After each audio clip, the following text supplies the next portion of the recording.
Hello, everybody. This is MJ Hernandez, your host of This is A's Weekly, the only baseball show that hosts and talks about the Oakland Athletics for your baseball podcast network.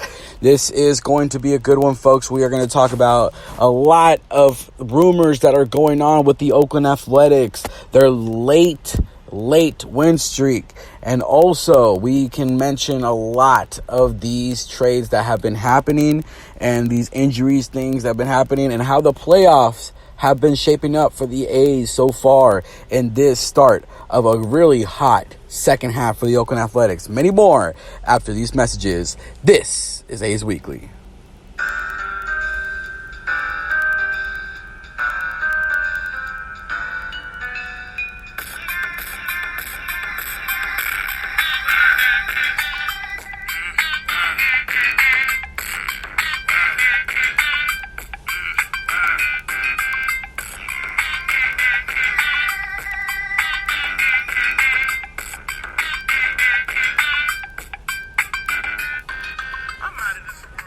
So that was more Mac Drizzle, back to the yay area type music that we all know, we all love. So hopefully you guys are enjoying your start to the weekend in this beautiful, beautiful Friday, at least in the Bay Area. I don't know about anywhere else, but over here it's a nice, sunny, pretty good hot day, and we are ready for some baseball talk, especially for your Oakland Athletics. The Oakland Athletics, since the All-Star break, since last time we spoke, are 5-6 in these games, losing yesterday to the Minnesota Twins 6-3, but they have swept and back-to-back swept Seattle and also the White Sox. So they have enjoyed a very, very good, successful start to the second half, going 5-6. They are going to finish the 4-game series on Sunday versus the Minnesota Twins. The matchups for those games today is going to be Bassett versus Odorizzi,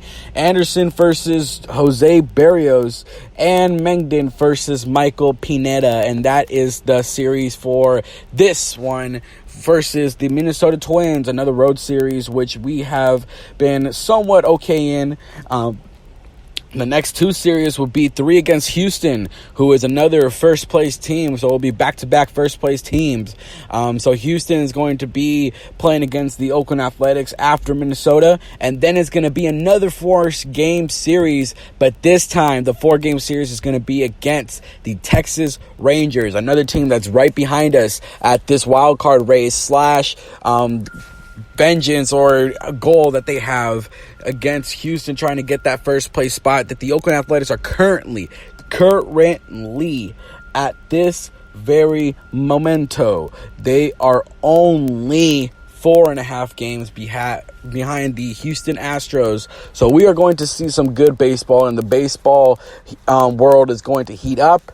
The Oakland Athletics have been somewhat of a very big surprise to some people, a lot of people that have already been faithful to this core, this team that we all know that can play well when they have everyone healthy, when they have everyone doing what they're supposed to be doing. This team can be a very dangerous team. The lineup is still dangerous. We see some pop. We see some great defense in both sides of the ball, which a lot of people have mentioned and praised of Oakland.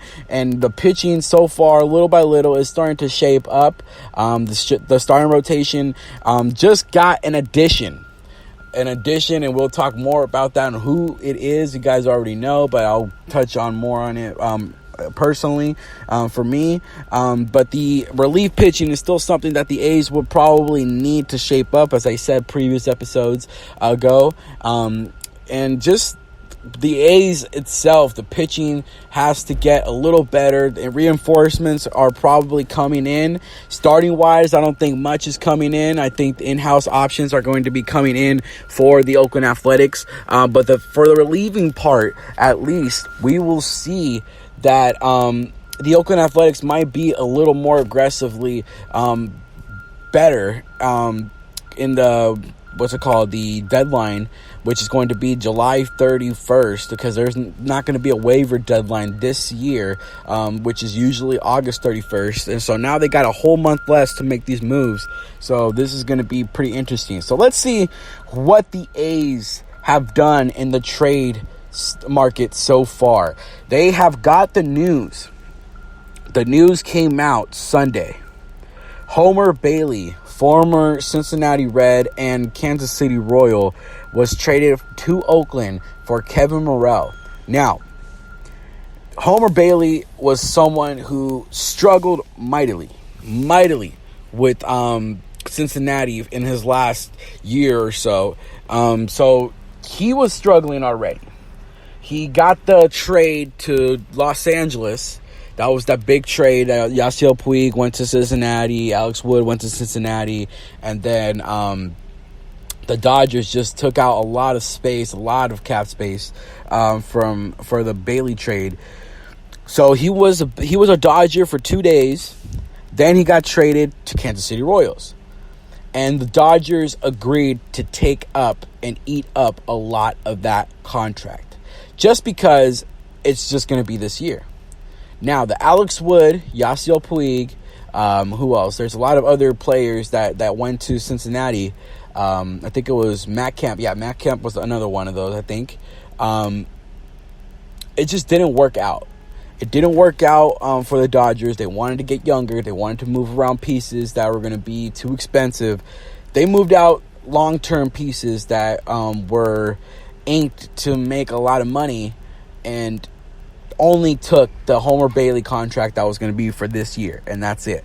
So the A's, when they acquired Homer Bailey, now Homer Bailey, I think, was owed $19 million per year. That was the expected price range. I think it was 23, but $19 million was, I think, it was either one of the two, 23 or 19 million. But the Oakland Athletics only had to pay $250,000 for the remaining contract of Homer Bailey. Now, Homer Bailey, we all know, was very good and early on with the Cincinnati, or midway of his Cincinnati Red career. So we all know that he can pitch like a veteran, because he is a veteran. He's a 13-year-old veteran. This is his 13th year this year. And so far, he's been pitching well. The first game that he pitched against the Seattle Mariners kind of was shaky a bit for the first 2 innings. Then he was just throwing the ball that he has been known to throw in the last couple of months or so. Now, with the Royals, he pitched with a 4.80 ERA in 90 innings pitched, 12 homers allowed, 38 walks, 81 strikeouts, and 4.48 FIP. Now, what that means, he probably was pitching a lot better than what the numbers show. And the reason why I say that, because if you look at his numbers specifically, he's still getting a good amount of strikeouts. 81 strikeouts in 90 innings pitched is not too bad for Homer Bailey. It is not bad at all. The Athletics knew exactly what they're going to get for him. And his first start, he had a 3.0 ERA. I think it was 2 runs allowed in 6 innings pitched, 7 hits allowed, 6 strikeouts, no walks, no homers, and a 1.21 FIP. Now, what will Homer Bailey give you? That is something that everyone's asking themselves, especially if you're an A's fan. If you're an A's fan, you know you're asking yourself, are we going to get the Cincinnati Red Homer Bailey from last year, or are we going to get the Homer Bailey that we know can be a great pitcher in the midway of his career with Cincinnati? You can get either or, because from what I've heard and from what I've seen from him personally, because I remember seeing him pitch against the Rockies, who was my second favorite team, occasionally. He pitched very well, and when he was good, he was good. But when he is shaky, he is one of the worst pitchers that you can watch for your team, because when he's not on, it's hard. Now, the A's manager, Bob Melvin, head coach, whatever you want to call him, he was very complimentary of the split finger that he throws. It's a nice splitter. It's good motion. He doesn't throw too hard, 93, 94 miles per hour. Has a great feel to the changeup. and he can mix in some good pitches. So Bob Melvin was very, very vocal about how well he can mix in all 4 of those pitches, because he is a true 4+ pitching pitcher, because he has multiple amount of pitches that he can throw. But we'll go more into detail of Homer Bailey. Overall, I think he would be a good 3 or 4 option for the starting rotation when things get more serious. I think Homer Bailey will succeed in Oakland. I have a lot of faith in him. He's not going to definitely fill in for Frankie Montas, but I think he has enough to do damage for the A's. Now, let's go back to our prospect breakout that it's a little segment we like to do occasionally. We got 3 prospects over here. 3 prospects. Three prospects that's going to be mentioned for these prospect breakouts. Next week we'll have another 2, and hopefully we'll continue this on, and this will be a good going thing. Now, right now it's going to be overall the whole year, but if I can do a prospect of the week, if you guys would like. You guys keep sending me your DMs, keep sending me everything. You guys have been amazing with me, and hopefully you guys can keep asking me questions on Instagram. You always need to remember that Instagram page, Athletic Dynasty. Ask me anything of any topic, and I will be for sure mentioning it on the show or just message you back personally.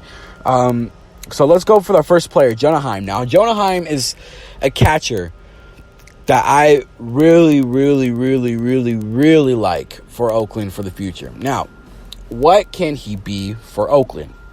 He is someone that we mentioned before, great defensively, can call the game, is good enough to call the game, and he can be an underrated hitter. Now, right now, in Double-A, he was a different Jonah Heim than what he is in Triple-A. Both being hitter-friendly type parks.